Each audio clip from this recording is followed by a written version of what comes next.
अर्जुन बोले, हे पुरुषोत्तम, वह ब्रह्म क्या है, अध्यात्म क्या है तथा कर्म क्या है, अधिभूत और अधिदैव किसे कहा जाता है?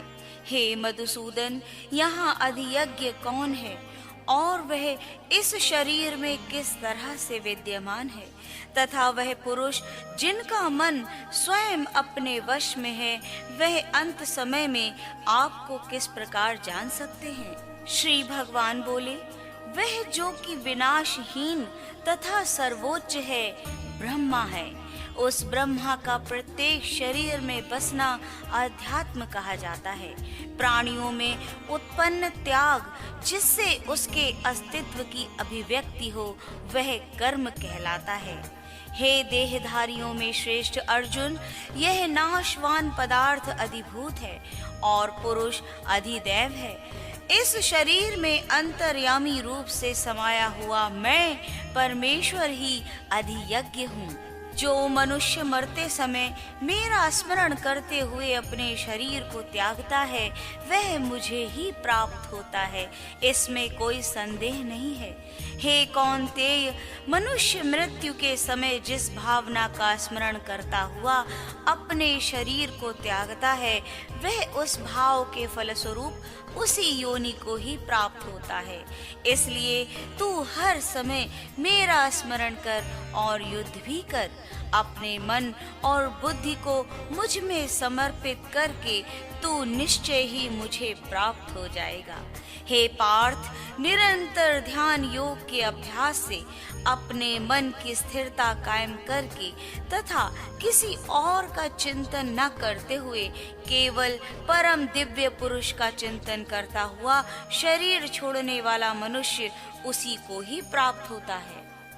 जो मनुष्य उस सर्वज्ञ, अनादि, सबका पालन करने वाले, सूक्ष्म से सूक्ष्मतर, सबके धाता, अचिंत्य रूप, सूर्य के समान प्रकाशवान और अज्ञान से परे तत्व का ध्यान करते हुए अंत समय में योग बल से अपने प्राणों को दोनों भौओं के मध्य रखकर भक्ति पूर्वक मेरा ध्यान करते हुए शरीर त्यागता है, वह दिव्य परम पुरुष को ही प्राप्त होता है। वेद को जानने वाले विद्वान जिसे अविनाशी कहते हैं, अनासक्त सन्यासी जिसको प्राप्त होते हैं और जिसकी इच्छा से साधक गण ब्रह्मचर्य का आचरण करते हैं, उस परम पद को पाने के बारे में मैं तुम्हें संक्षेप में कहूँगा। सब इंद्रियों को अपने वश में करके तथा चित्त को हृदय में स्थिर करके और प्राण को मस्तक में स्थापित करके योग धारणा में स्थित होकर जो पुरुष ओम शब्द, जो कि एक अक्षर रूपी ब्रह्मा है, इसका उच्चारण करता हुआ और मेरा स्मरण करता हुआ शरीर का त्याग करता है, वह परम गति को प्राप्त होता है।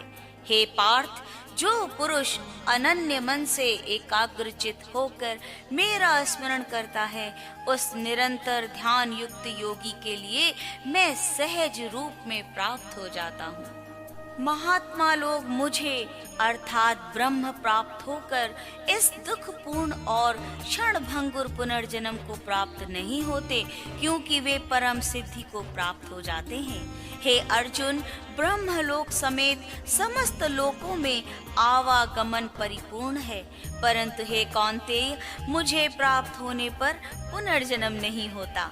जो योगी ब्रह्मा के दिन, जो कि 1000 युगों के समान है, तथा उनकी वह रात्रि जो भी 1000 युगों के समान है, इनको समझते हैं, वह योगी काल को जानते हैं।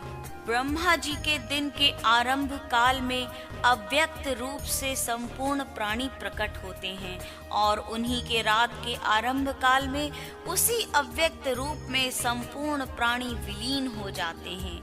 हे पार्थ, उन्हीं प्राणियों का यह समूह जो पुनः उत्पन्न होता रहता है, वह ब्रह्मा की रात्रि के आगमन पर लीन तथा उसके दिन के उदय होने पर व्यक्त हो जाता है। इस अव्यक्त से अलग एक अन्य निरंतर प्रकृति का अव्यक्त भाव भी है। वह परम दिव्यात्मा सभी प्राणियों के नष्ट होने पर भी नष्ट नहीं होती। जिस तत्व को अव्यक्त और विनाशहीन कहा गया है वही परम गति भी है, जिसे प्राप्त होने पर साधक को पुनः इस संसार में नहीं आना पड़ता, वही मेरा परम धाम है।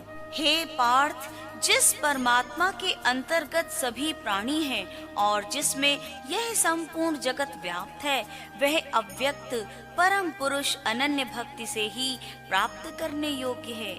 हे भरतर्षभ, जिस काल में योगी जन शरीर त्यागने के बाद पुनर्जन्म नहीं पाते तथा जिस काल में मरकर पुनर्जन्म पाते हैं, मैं उस काल को अब तुम्हें बताऊंगा। ब्रह्मा को जानने वाले वह साधक गण जिनके मरते समय अग्नि हो, प्रकाश हो, शुक्ल पक्ष और सूर्य के उत्तरायण वाले 6 मास का समय हो, वे ब्रह्म को प्राप्त होते हैं।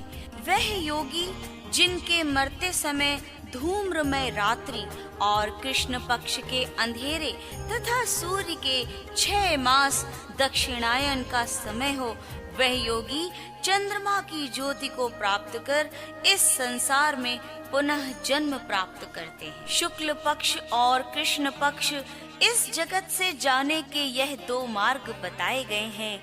इनमें से एक गति में जाने वाले को लौटना नहीं पड़ता और दूसरी गति में जाने वाले को लौटना पड़ता है। हे पार्थ, इन दोनों मार्गों को जानने वाला कोई भी योगी मोहित नहीं होता। इसलिए हे अर्जुन, तुम सब काल में योग से युक्त हो जाओ।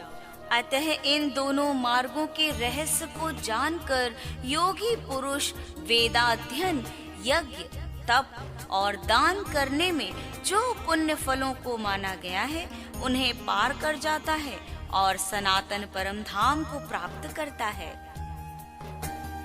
ओम श्री परमात्मने नमः।